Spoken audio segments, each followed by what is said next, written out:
आज हम लोग इस वीडियो में देखेंगे आओ समझें विज्ञान कक्षा 7। इसमें आज हम लोग पाठ 2 इकाई 2 देखेंगे रेशों से वस्त्र तक। तो सबसे पहले हम इसमें ये देखते हैं कि किसके बारे में हमें इस पाठ में अध्ययन करना है। पहला पॉइंट आता है कि पौधे एवं जंतुओं से प्राप्त रेशे। दूसरा है ऊन प्रदान करने वाले जंतु।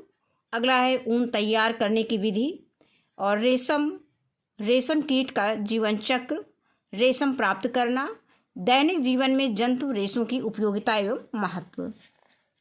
तो सबसे पहले हम इस वीडियो में हम अभ्यास प्रश्न इसके देखेंगे, लेकिन अभ्यास प्रश्न देखने से पहले हम इसके पाठ में जो मेन बिंदु हैं, जो मेन वाक्य हैं, जो उनको हम एक बार देख लेते हैं, जिससे कि हमें प्रश्नोत्तरी हल करने में आसानी रहे और उसके उत्तर प्रश्नों के उत्तर हम आसानी से लिख सकें या दे सकें। तो इसमें दिया है, पहला पॉइंट दिया गया 2.1 पौधे एवं जंतुओं में से प्राप्त रेशे। तो इसमें आता है कि पौधे से प्राप्त होने वाले रेशे पादप रेशे कहलाते हैं। जैसे ये अति लघुत्तरी में या बहुविकल्पी में पूछा जा सकता है प्रश्न कि पौधे से प्राप्त होने वाले रेशे कहलाते हैं, यानी पादप रेशे कहलाते हैं, ऑप्शन में दे दिया जाता है। फिर इसके बाद है कि कपास के रेशों का उपयोग कागज़, सूती वस्त्र, चादर, पर्दे आदि बनाने में किया जाता है, जबकि जूट के रेशों से रस्सी, बोरा, दरी आदि बनाए जाते हैं। अब आगे इसी तरह से है कि जंतुओं से प्राप्त होने वाले रेशे को जांतो रेशा कहा जाता है, यानी जांतो रेशे कहा जाता है। अब इसके बाद दूसरा पॉइंट आता है कि ऊन प्रदान करने वाले जंतु कौन कौन से हैं। तो जम्मू कश्मीर के पहाड़ी क्षेत्रों में पाए जाने वाली अंगोरा बकरी से अंगोरा ऊन तथा कश्मीरी बकरी से पश्मीना ऊन की सालें बनाई जाती हैं। याक का ऊन तिब्बत और लद्दाख में प्रचलित है। दक्षिण अमेरिका में लामा और एल्पेका नामक जंतुओं से ऊन प्राप्त किया जाता है। तो आइए हम देखते हैं, इसमें कुछ जंतुओं के नाम, जानवरों के नाम दिए गए हैं जिनसे ऊन प्राप्त होता है। तो इन जानवरों में हमारा है घने बालों वाली भेड़ें। जो भी घने बालों वाली भेड़ें होती हैं उनसे उनकी बाल हम ऊन बनाने में उनका उपयोग करते हैं। याक है, ऊँट है, ऊँट के बाल से भी ऊन बनाए जाते हैं। और आगे आता है लामा, ये बकरी है, और ये अंगोरा बकरी है। इसके बाद है अल्पेका। तो इतने जंतु दिए गए हैं जिनसे रेशे जो है यानी ऊनी धागा प्राप्त किए जाते हैं। अब आता है ऊन तैयार करने की विधि, यानी ऊन कैसे तैयार किया जाता है। तो सबसे पहले ऊन तैयार करने के लिए हम क्या करेंगे, जो भी ये जंतु जीव जो भी जानवर हैं इनके हम बाल काटेंगे। तो बालों की कटाई करने के लिए हम क्या करते हैं, बालों की कटाई करने के लिए हम मशीन का प्रयोग करते हैं। मशीन से हम इन जानवरों के बाल काटते हैं। अब मतलब कि अब बात आती है कि हम किस अंग के बालों का प्रयोग करते हैं ऊन बनाने में। तो हम जैसे जानते हैं कि सिर के बाल जो हैं कड़े होते हैं, जैसे हम लोग अपने में देखें तो सिर के बाल कड़े होते हैं, और बल्कि जो शरीर में और रोएं होते हैं वो बहुत मुलायम होते हैं। तो उसी तरह से बकरियों में भी होता है। बकरियों में क्या होता है, बकरियों में जो ये गर्दन के बाल होते हैं और जो शरीर में रेशे होते हैं, शरीर में जो बाल होते हैं, इन बालों को काट कर ऊन बनाने के काम में लाया जाता है। तो कहने के मतलब इनके शरीर में जो बाल होते हैं उनका उपयोग करते हैं। तो अब हम इसमें कुछ मेन पॉइंट इसमें पढ़ लेते हैं कि भेड़ पालन और प्रजनन। अब आता है भेड़ कैसी होती, भेड़ शाकाहारी होती है और वे घास और पत्तियां खाना पसंद करती हैं। अब भेड़ की नस्लें कौन होती हैं। भेड़ की कुछ नस्लों के शरीर पर घने बाल होते हैं, यानी भेड़ की कई नस्लें होती हैं, कुछ के घने बाल होते हैं। तो जिनके शरीर पर घने बाल होते हैं उन भेड़ों की जो ऊन की गुणवत्ता होती है वो अच्छी होती है। तो वही हम उसी के बारे में इसमें पढ़ेंगे कि भेड़ की कुछ नस्लों के शरीर पर घने बाल होते हैं जिनसे बड़ी मात्रा में अच्छी गुणवत्ता वाली ऊन प्राप्त होती है। ऐसी भेड़ों का उपयोग अच्छी नस्ल कि भेड़ों को जन्म देने के लिए भी किया जाता है। नस्ली भेड़ों को जन्म देने के लिए जनक के रूप में इनके चयन की प्रक्रिया को वर्णात्मक प्रजनन कहते हैं। ये प्रश्न हमारे उसमें पूछा जा सकता है, इसमें प्रश्न उत्तर में आया है, अभ्यास प्रश्न में ये पूछा गया है कि वर्णात्मक प्रजनन क्या है, तो हम उसका उत्तर यहीं से देख लेंगे। फिर हम आगे बात करेंगे कि गुणवत्तापूर्ण ऊन प्रदान करने वाली भेड़ें कौन कौन सी हैं जो भारतीय नस्ल की भी हैं और गुणवत्तापूर्ण ऊन प्रदान करती हैं। तो अब यहाँ पे क्रम संख्या दिया गया है, नस्ल का नाम दिया गया है, किस राज्य में पाई जाती है, उनकी गुणवत्ता क्या है। अब यहाँ पे ये नंबर 1 है बाखरवाल, ये नस्ल का नाम है भेड़ की, यानी भेड़ों की नस्लों के नाम है कौन कौन सी भेड़ होती हैं। बाखरवाल होता है, रामपुर बुसायर होता है, नाली है, इसको नली भी कह सकते हैं, लोही है, मारवाड़ी है और पाटनवाड़ है। अब इसमें हम सबसे पहले बाखरवाल की बात करेंगे तो ये जम्मू कश्मीर में ये भेड़ पाई जाती है और ये 19 सालों के लिए प्रसिद्ध है। दूसरा आता है रामपुर बुसायर, उत्तर प्रदेश हिमाचल प्रदेश में ये भेड़ें पाई जाती हैं, इस नस्ल की भेड़ें पाई जाती हैं और भूरे ऊन वाले कंबल के लिए ये मतलब इनके जो ऊन का उपयोग होता है, भूरे कंबल बनाने में इनके ऊन का उपयोग किया जाता है। अब आगे आता है नाली, यानी नली एक इस भेड़ की नस्ल है, ये राजस्थान पंजाब और हरियाणा में पाई जाती है। इनके बालों का प्रयोग जो है गलीचे के लिए किया जाता है। आगे आता है लोही, ये राजस्थान और पंजाब में पाई जाती है, इनके ऊन का प्रयोग ऊनी वस्त्र के लिए किया जाता है। आता है मारवाड़ी गुजरात में पाई जाने वाली भेड़ है, ये मोटी व रुक्ष ऊन कंबल के लिए मतलब प्रयोग की जाती है। अब अंतिम आता है पाटनवाड़, ये गुजरात में पाई जाती है भेड़ की जो प्रजाति है और ये होजरी के लिए प्रसिद्ध है। अब इसके बाद अब हम ऊन को मतलब भेड़ के रेशों को ऊन में संशोधित करने के विभिन्न चरण कौन कौन से हैं, यानी भेड़ों से हमने ऊन प्राप्त कर लिया है, अब हम उसको किस प्रक्रिया से हम ऊन बनाएंगे, यानी भेड़ के रेशे प्राप्त कर लिए, भेड़ के बाल हमने प्राप्त कर लिए, अब भेड़ों के रेशे से हम ऊन कैसे बनाएंगे इसको देखेंगे। तो इसमें कई चरणों में है। सबसे पहले हम क्या करते हैं, भेड़ों के बालों की कटाई करते हैं, फिर अगला चरण आता है अभिमार्जन करते हैं और फिर इसके बाद आगे आता है कि छटाई का काम होता है। नंबर 3 छटाई है, तीसरा चरण है, चौथा चरण है कताई का और 5वां चरण है रंगाई का और छठा चरण है ऊनी धागा बनाना। अब इसमें हम प्रक्रिया को देखते हैं कि भेड़ों के बालों की कटाई तो मशीनों के द्वारा की जाती है और फिर इसमें दिया गया है कि बालों को हमेशा मतलब गर्मियों में ही काटा जाता है। जैसे ये भी प्रश्न पूछा जा सकता है कि भेड़ों के बाल जो किस मौसम में काटे जाते हैं, तो गर्मियों में काटे जाते हैं। और फिर आगे है कि अब इसके बाद दूसरा चरण अभिमार्जन का होता है। तो अभिमार्जन क्या होता है, ये भी क्वेश्चन बहुत पूछा जाता है। कटाई के बाद रेशों को पानी की टंकियों में डालकर अच्छी तरह से धोया जाता है जिससे उनकी चिकनाई, धूल और गर्त निकल जाए, यह क्रिया अभिमार्जन कहलाती है। अब इसके बाद आगे का काम है हमारा छटाई का, यानी अब हमारे ऊन की धुलाई हो गई, अब यानी ये टंकियों में अभिमार्जन का काम चल रहा है। अब पहले तो भेड़ की ऊन उतारते हैं, फिर उसके बाद टंकियों में अभिमार्जन का काम करते हैं। अब इसके बाद हो रही है छटाई। अब अभिमार्जन के बाद रेशों की छटाई होती है। अब इसमें किस प्रकार के रेशों की छटाई होती है, जो अच्छे रोएदार रेशों की उनकी लंबाई, चिकनाई और हल्केपन के आधार पर इनको अलग अलग किया जाता है और छटाई का काम भी मशीन से की जाती है। इसके बाद अगला चरण आता है कताई का। अब अभिमार्जन से प्राप्त रेशे को सुखा करके फिर उसको क्या किया जाता है कि इस प्रकार प्राप्त छोटे छोटे कोमल व फूले हुए रेशों की ऊन के धागे के रूप में कताई की जाती है। अब आगे आता है रंगाई, क्योंकि भेड़ बकरियों की जो कलर होगा, यानी भेड़ और बकरियों का जो रंग होगा उसी रंग के हमें बाल प्राप्त होंगे, यानी उनके जो रेशे होते हैं वो उसी रंग के प्राप्त होते हैं। तो हम देखते हैं कि भेड़ और बकरियां ज़्यादातर काली होती हैं, भूरी होती हैं या सफ़ेद रंग की होती हैं। तो हमें भेड़ और बकरियों से जो रेशे प्राप्त होंगे वो भी काले, भूरे या सफ़ेद रंग के होते हैं। तो इनमें अब विविधता पैदा करने के लिए, विविधता पैदा करने का मतलब कि इनको अलग अलग रंग देने के लिए हम क्या करते हैं, इनकी विभिन्न रंगों में इनकी रंगाई करते हैं। अब इसके बाद अंतिम चरण आता है ऊनी धागा बनाना।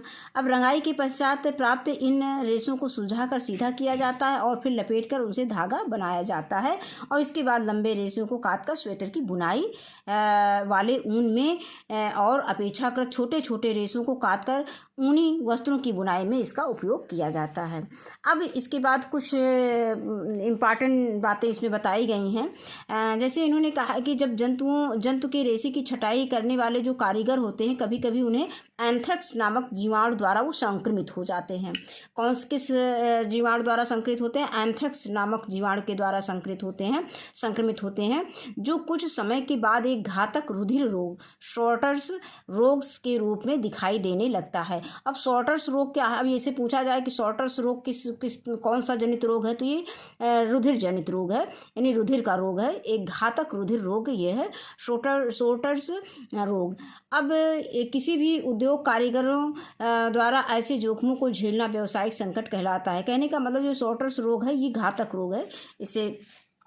अब इसके बाद आता है कि भेड़ों की संख्या की दृष्टि से चीन और ऑस्ट्रेलिया के बाद भारत का विश्व में तीसरा स्थान है। तो अब अपने चीन पहला स्थान है, दूसरा ऑस्ट्रेलिया का है और तीसरा नंबर भारत का है पूरे विश्व में। और गुणवत्ता की दृष्टि की बात करें तो गुणवत्ता की दृष्टि में न्यूजीलैंड की जो मेरिनो भेड़ होती है उसका ऊन सबसे अच्छा होता है। वीडियो थोड़ा लंबा ज़रूर हो रहा है, लेकिन अब हमें ये इसे किताब पढ़ने की ज़रूरत नहीं रहेगी। हम आराम से अभ्यास प्रश्न में जो प्रश्न दिए गए हैं उनके उत्तर आसानी से हम दे सकते हैं। तो अब आती है रेशम की बात। तो रेशम एक प्राकृतिक रेशा है। रेशम एक मतलब ये प्रतियोगी परीक्षाओं में कंपटीशन में पूछा जाता है कि रेशम है यानी क्या है, ये प्राकृतिक रेशा है। तो हम कह सकते हैं कि रेशम एक प्राकृतिक रेशा है जो रेशम कीट के कोकून से प्राप्त होता है। यानी रेशम कहाँ से प्राप्त होता है? रेशम कीट के कोकून से प्राप्त होता है। अब आगे आता है रेशम का आविष्कार कहाँ हुआ था? चीन में हुआ था। चीन वर्तमान समय में भी विश्व का सर्वाधिक रेशम उत्पादन वाला देश है। भारत के व्यावसायिक स्तर पर अधिक विश्व का 13% रेशम का उत्पादन करता है। अब आगे दिया गया है कि रेशम कीट का जीवन चक्र क्या होता है। ये जीवन चक्र के बारे में बहुत ही इम्पॉर्टेंट जीवन चक्र है, ये परीक्षाओं में पूछा जाता है कि रेशम कीट का जीवन चक्र का सचित्र वर्णन करो। तो इस तरह से हमको सचित्र वर्णन, इसको चित्र बनाना पड़ेगा और इसकी प्रैक्टिस करनी पड़ेगी। अब इसमें दिया गया है, पहले हम इसका देख लें कि रेशम कीट का जीवन चक्र कैसे होता है। तो दिया है कि इसमें रेशम कीट शहतूत, अरण्डी, ओक इत्यादि के पेड़ों पर पाले जाते हैं। मादा रेशम कीट सैकड़ों की संख्या में अंडे देती है जो शहतूत की पत्तियों की निचली सतह पर चिपके होते हैं। अब हम इसका ये जीवन चक्र यहाँ पे ये दिखाया गया है, ये है नर और ये है मादा, यानी वयस्क रेशम कीट है। ये चित्र में इसको देख लीजिए, चित्र में दिखाया गया है, ये वयस्क रेशम कीट है, ये नर है, ये मादा है। और ये शहतूत की पत्तियों पे जो शहतूत की पत्ती होती है, जो उसका निचला सिरा होता है, उसमें ये अंडे देती है। अंडे कैसे देती है? ये मतलब सैकड़ों की संख्या में अंडे देती है।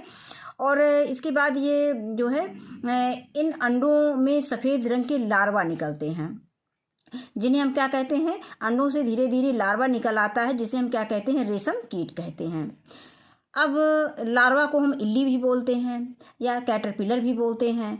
अब इसके बाद क्या होता है? ये जो कैटरपिलर होते हैं ये शहतूत की पत्तियों को, जो कोमल कोमल पत्तियां हैं, उनको खाती हैं। उसके बाद 4 से 6 हफ्ता तक इनका जो है, इनकी वृद्धि जो है होती रहती है, यानी ये अगले जीवन चक्र में प्रवेश करते हैं। अब रेशम कीट के लार्वा में एक विशेष ग्रंथि होती है जिसे रेशम ग्रंथि कहते हैं। और इस ग्रंथि के यहाँ पे हम देख लेते हैं, ये दिया गया है। ये जो रेशम कीट है इसमें एक प्रोटीन युक्त पदार्थ होता है जो लसलसा होता है। और ये लार्वा जो है ये संख्या 8 की तरह से आगे पीछे चलता है। और इससे क्या होता है? एक लसदार पदार्थ अपने चारों ओर ये लपेटते जाता है, जो हवा के संपर्क में आ करके ये रेशम बन जाता है।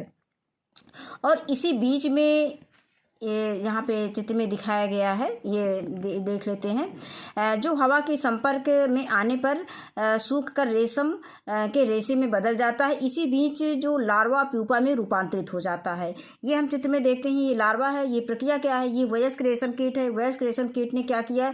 शहतूत के पत्ते पर, ये शहतूत के पत्ते के निचले हिस्से पे अंडे दिए और ये सैकड़ों की संख्या में अंडे देता है। इसके बाद इसमें कुछ दिनों के बाद इसमें लार्वा निकल आता है और लार्वा यानी इल्ली जिसको बोलते हैं, या इसको हम कैटरपिलर बोलते हैं। ये लार्वा करता क्या है, ये शहतूत की पत्तियों को जो मुलायम मुलायम पत्तियां हैं उनको खाता है। इसके बाद 4 से 6 सप्ताह में इसकी वृद्धि हो जाती है। तो ये धीरे धीरे आगे पीछे संख्या 8 की तरह आगे पीछे चलता रहता है। तो धीरे धीरे और इसके शरीर से एक प्रोटीन युक्त पदार्थ लसलसा निकलता है, जो कि हवा के संपर्क में आकर रेशम बनाने का काम, रेशम का धागा बन जाता है। और इसके बाद ये जो है इसमें प्यूपा में बदल जाता है, और प्यूपा इसी के अंदर रहता है। और जब ये वयस्क हो जाता है तो ये रेशम को काट करके बाहर एक वयस्क रेशम कीट बन जाता है। तो ये है इसकी प्रक्रिया। अब आगे हम देखेंगे इसमें कि रेशम कीट पालन। अब रेशम कीट पालन, रेशम प्राप्त करने के लिए रेशम कीटों के पालन को रेशम कीट पालन या हम सेरीकल्चर कहते हैं। तो जहाँ पर भी आता है हमारे पास प्रश्न आता है तो सेरीकल्चर दिया जाता है, रेशम कीट पालन कहीं पर नहीं लिखा रहता है, कहलाता है। यानी रेशम प्राप्त करने के लिए जो रेशम कीटों के पालन का जो विज्ञान होता है उसे हम क्या कहते हैं, सेरीकल्चर कहते हैं या रेशम कीट पालन कहते हैं। अब भारत का प्रमुख सेरीकल्चर केंद्र कहाँ पर है? कर्नाटक के मैसूर तथा बेंगलुरु में है, बेंगलुरु में है। अब कर्नाटक के अतिरिक्त आंध्र प्रदेश, तमिलनाडु, पश्चिमी बंगाल, जम्मू कश्मीर तथा असम में भी रेशम का उत्पादन होता है। अब इसके बाद हम आगे आते हैं कोकून से रेशम प्राप्त करना। अब कोकून से रेशम कैसे प्राप्त करते हैं? रेशम के रूप में उपयोग के लिए कोकून में से रेशे निकलने की प्रक्रिया रेशम की रीलिंग कहलाती है। इस प्रक्रिया में लगभग 4 से 8 कोकून के रेशे को एक साथ मिलाकर रेशम का धागा बनाया जाता है। और रीलिंग का काम कैसे किया जाता है? मशीनों से किया जाता है। इसके बाद जो अगला मेन पॉइंट है कि सबसे प्रचलित रेशम शहतूत के रेशम कीट से प्राप्त किया जाता है। इसके अतिरिक्त ओक, अरंडी आदि पेड़ों की पत्तियों पर पाए जाने वाले विभिन्न रेशम कीटों से टसर रेशम, मूंगा रेशम, कोसा रेशम, एरी रेशम आदि प्राप्त किए जाते हैं। अब अगली हेडिंग आती है कि ऊन की उपयोगिता। तो जो है ऊन, जो मनुष्य ऊन का उपयोग स्वेटर, शाल, कंबल, लोई, टोपी, जैकेट आदि बनाने में करता है। अब ऊनी वस्त्रों का प्रयोग ठंड से बचने के लिए किया जाता है। ऊनी रेशों के बीच मतलब क्यों किया जाता है ये इसमें बताया गया है कि ऊनी रेशों के बीच वायु अधिक मात्रा में भर जाती है, जो ऊष्मा की कुचालक की भांति कार्य करने लगती है। इस प्रकार सर्दी के मौसम में ऊनी वस्त्र पहनने पर शरीर का ताप स्थिर होता रहता है और ठंड नहीं लगती है। अब आगे आता है रेशम की क्या उपयोगिता है। तो भारत में रेशमी धागों से बनी रेशमी साड़ियाँ, घाघरा, चोली, चूड़ीदार, शेरवानी अत्यधिक प्रचलित है। अब इसके बाद हमने क्या सीखा इस पाठ में ये देखेंगे। तो इसमें पहला पॉइंट दिया कि भारत में ऊन प्रमुख रूप से भेड़ की त्वचा के मुलायम बालों से प्राप्त किए जाते हैं। और अगला पॉइंट है भेड़ के अतिरिक्त याक, ऊँट, बकरी आदि के त्वचीय बालों से भी ऊन प्राप्त किया जाता है। अगला पॉइंट है भेड़ के बालों को ऊन के धागों में परिवर्तित करने की प्रक्रिया को ऊन का संसाधन कहते हैं। अब अगला पॉइंट है कि रेशम कीट के कोकून से रेशम प्राप्त किया जाता है। आगे है रेशम प्राप्त करने के लिए रेशम कीटों के पालन का विज्ञान सेरीकल्चर कहलाता है। कोकूनों से रेशम के रेशे निकालने की प्रक्रिया रेशम की रीलिंग कहलाती है। ऊन से स्वेटर, शाल, कंबल, कालीन, गलीचे आदि बनाए जाते हैं। अगला पॉइंट है कि रेशमी धागों में रेशमी बनारसी साड़ियाँ, यानी रेशमी धागों से रेशमी बनारसी साड़ियाँ, घाघरा, चोली, चूड़ीदार, शेरवानी आदि बनाए जाते हैं। तो ये इसका ये पाठ है। तो अगर ये पाठ आपको अच्छा लगे, पाठ अच्छी तरह से समझ में आ गया हो, तो आप इसके लिए कमेंट ज़रूर करिएगा। अब इसके बाद हम आते हैं अभ्यास प्रश्न पे। तो अब चूँकि हमने पाठ का अध्ययन कर लिया है तो हमें पाठ को समझने में बहुत आसानी रहेगी। निम्नलिखित प्रश्नों में से सही विकल्प छांटकर अभ्यास पुस्तिका में लिखिए।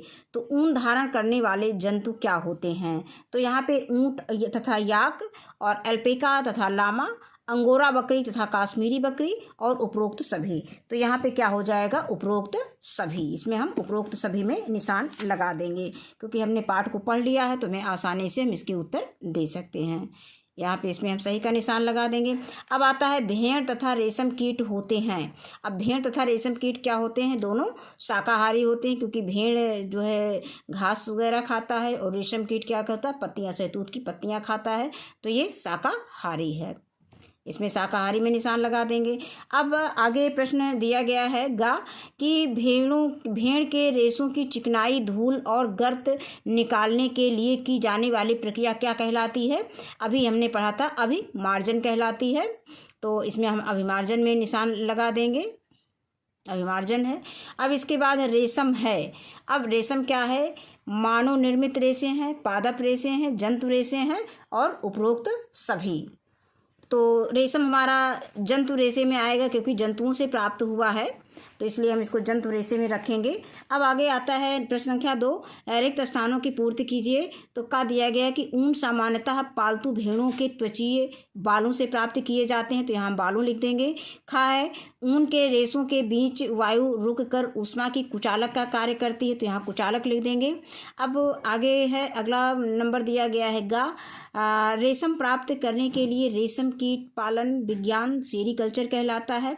फिर अगला है घा, प्यूपा के चारों ओर रेशम ग्रंथि के स्रावित पदार्थ से लिपटी संरचना कोया या कोकून कहलाती है। और नंबर अंगा है, रेशम उद्योग से कारीगर एंथ्रेक्स नामक जीवाणु द्वारा संक्रमित हो जाते हैं।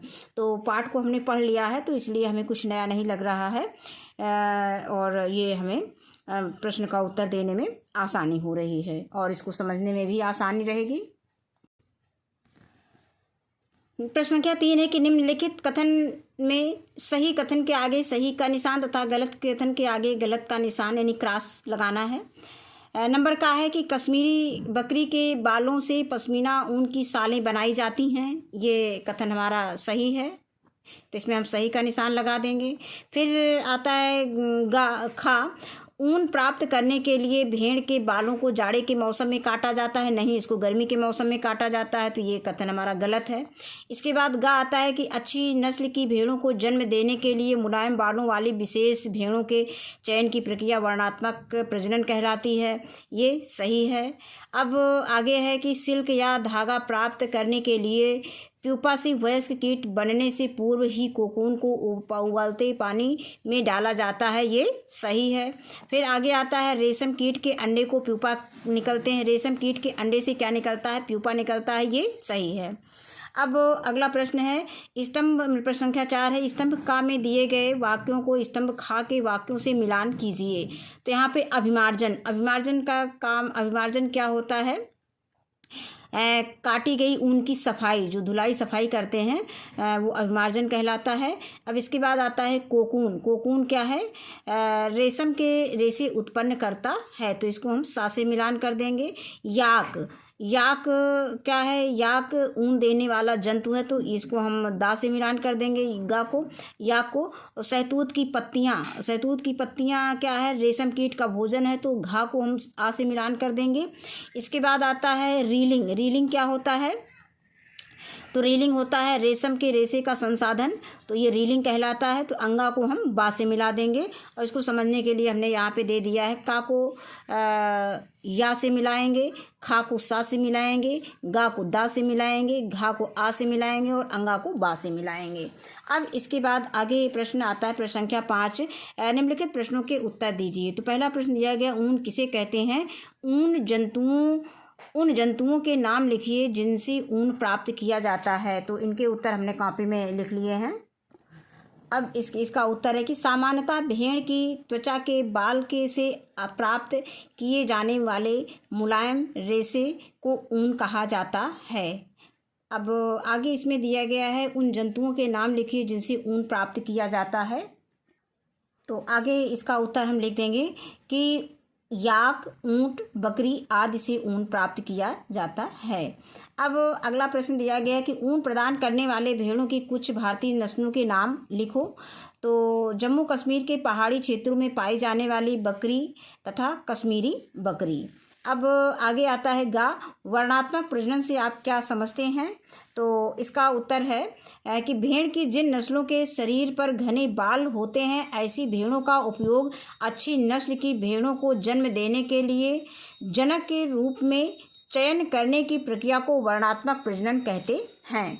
अब आगे दिया गया है प्रश्न संख्या घ, जाड़ों में ऊनी वस्त्रों को पहनना क्यों आरामदायक होता है? तो इसका उत्तर है कि ऊनी रेशों के बीच वायु अधिक मात्रा में भर जाती है जो ऊष्मा की कुचालक होती है, यानी ऊष्मा की कुचालक की भांति कार्य करने लगती है। इस प्रकार सर्दी के मौसम में ऊनी वस्त्र पहनने पर शरीर का ताप स्थिर रहता है और ठंड नहीं लगती, जिसके कारण जाड़ों में ऊनी वस्त्रों को पहनना आरामदायक होता है। अगला प्रश्न है अंगा कि रेशम प्राप्त करने के लिए रेशम कीट के कोकून को पानी में डालना क्यों आवश्यक होता है? कारण दीजिए। तो इसका उत्तर है कि रेशम प्राप्त करने के लिए प्यूपा से वयस्क कीट बनने से पूर्व कोकून को एकत्रित करके उन्हें उबलते पानी में 95 डिग्री सेंटीग्रेड 95 डिग्री सेंटीग्रेड से 97 डिग्री सेंटीग्रेड यानी 97 डिग्री तक लगभग 10 से 15 मिनट के लिए डालने से कोकून के चारों ओर लिपटे रेशों के बीच चिपचिपा पदार्थ घुलकर रेशम से अलग हो जाता है। यहाँ पे हम पूर्ण विराम लगा देंगे, यहाँ पर उत्तर खत्म हो रहा है। अब अगला प्रश्न आता है कि रेशम कीट के विभिन्न किस्मों से प्राप्त कुछ रेशम के रेशों के नाम लिखिए। तो इसका उत्तर है कि रेशम कीट के विभिन्न किस्मों से प्राप्त कुछ रेशम के रेशों का नाम टसर रेशम, मूंगा रेशम, कोसा रेशम, एरी रेशम आदि है। आगे दिया गया है कि ऊन तथा रेशम के दो उपयोग लिखिए। तो इसका उत्तर है कि ऊन से ऊनी वस्त्र और कंबल बनाए जाते हैं तथा रेशम से रेशमी वस्त्र और पैरासूट बनाए जाते हैं। आगे प्रश्न दिया गया है कि भेड़ के रेशों को ऊन में संसाधित करने के विभिन्न चरणों को क्रमानुसार वर्णित कीजिए। तो अब यहाँ पर भेड़ के उत्तर लिखेंगे कि भेड़ के रेशों को ऊन में संसाधित करने के विभिन्न चरण यानी निम्नलिखित है, या इसको हम हेडिंग लिख सकते हैं। अब हेडिंग के बाद हम इसके सारे चरण इसमें दिखाएंगे। तो पहला चरण है कि भेड़ों के बालों की कटाई गर्मी में मशीनों के द्वारा की जाती है। दूसरा चरण है कि अभिमार्जन की क्रिया अर्थात कटाई के दूसरी हेडिंग हम डाल सकते हैं कि अभिमार्जन की क्रिया, या हम लिख सकते हैं अभिमार्जन। फिर आगे लिख सकते हैं कि अभिमार्जन की क्रिया अर्थात कटाई के बाद रेशों को पानी की टंकियों में डालकर अच्छी तरह से धोया जाता है जिससे उनकी चिकनाई, धूल तथा गर्द निकल जाए। अब इसके बाद चरण 3 आता है छटाई। अभिमार्जन के बाद रेशे की छटाई होती है। छटाई का काम हाथों से या मशीनों से किया जाता है। आगे आता है चौथा चरण है कताई। अभिमार्जन से प्राप्त रेशों को सुखाने के बाद प्राप्त छोटे छोटे कोमल व फूले हुए रेशों को ऊन के धागे के रूप में कताई की जाती है। अब अगला आता है चरण 5 यानी 5वां चरण रंगाई का। विविधता पैदा करने के लिए इन रेशों की रंगाई की जाती है क्योंकि भेड़ों व बकरियों से प्राप्त रेशे प्रायः काले, भूरे व सफ़ेद रंग के होते हैं, यानी जिस रंग की बकरी रहेगी उसी रंग के हमें बाल उसे रेशे प्राप्त होंगे। अब आगे अगला चरण और अंतिम चरण आता है चरण 6 ऊनी धागा बनाना। रंगाई के बाद प्राप्त रेशों को सुलझाकर सीधा किया जाता है और फिर इसे लपेटकर धागा बनाया जाता है। अब इसके बाद अगला प्रश्न है कि रेशम कीट के जीवन चक्र का सचित्र वर्णन कीजिए। ये चित्र में दिखाया गया है रेशम कीट का जीवन चक्र। तो हम इसमें पेंसिल से इसको बना सकते हैं, इसमें रंग भी भर सकते हैं। जैसे ये हमारे पेड़ की डाल है, सहतूत का पेड़, ये पत्ती है, ये भी पत्ती, ये कोमल पत्तियां हैं। तो ये दिखाया गया है कि सबसे पहले होता क्या है कि एक वयस्क रेशम कीट होता है और वयस्क रेशम कीट जो है ये सहतूत की पत्तियों के जो निचला हिस्सा होता है उसमें सैकड़ों अंडे देता है। ये छोटे छोटे अंडे ये पत्ती के पीछे होते हैं, ये सैकड़ों की संख्या में होते हैं। ये अंडे कुछ दिन के बाद ये कैटरपिलर या हम कह सकते हैं लार्वा या इल्ली में बदल जाते हैं। तो ये इस तरह से ये इल्ली दिखाई गई है। ये इल्ली क्या करती है, ये रेशम की वो सारी सहतूत की जो कोमल पत्तियां हैं उनको खाती है, उनकी अपना भोजन बनाती है। और इसके बाद कुछ सप्ताह के बाद जो है 4 से 6 सप्ताह के बाद ये कोया या कोकून में बदल जाता है। होता क्या है कि ये इल्ली जो है संख्या 8 के आकार में आगे पीछे ये चलती रहती है, तो इसके शरीर से एक प्रोटीन युक्त लसलसा पदार्थ जो है निकलता है, उत्सर्जित होता रहता है, और वो जो है रेशम बन जाता है। मतलब हवा में वो लसलसादार पदार्थ जब हवा के संपर्क में आता है तो सूख करके वो रेशम बन जाता है, रेशम का धागा बन जाता है। और इसके बाद ये कुछ दिन के बाद ये कोया ये कोकून में बदल जाता है सफ़ेद, और उसके अंदर जो लार्वा होता है ये प्यूपा में बदल जाता है। और जब प्यूपा वयस्क हो जाता है, जब बड़ा हो जाता है, तो ये इस कोकून को काट करके बाहर निकल जाता है और फिर ये वयस्क रेशम कीट में बदल जाता है। तो ये इसका हमारा रेशम कीट का जीवन चक्र है। तो आज के वीडियो में बस इतना ही, पाठ हमारा यहीं पे समाप्त होता है। वीडियो देखने के लिए बहुत बहुत धन्यवाद।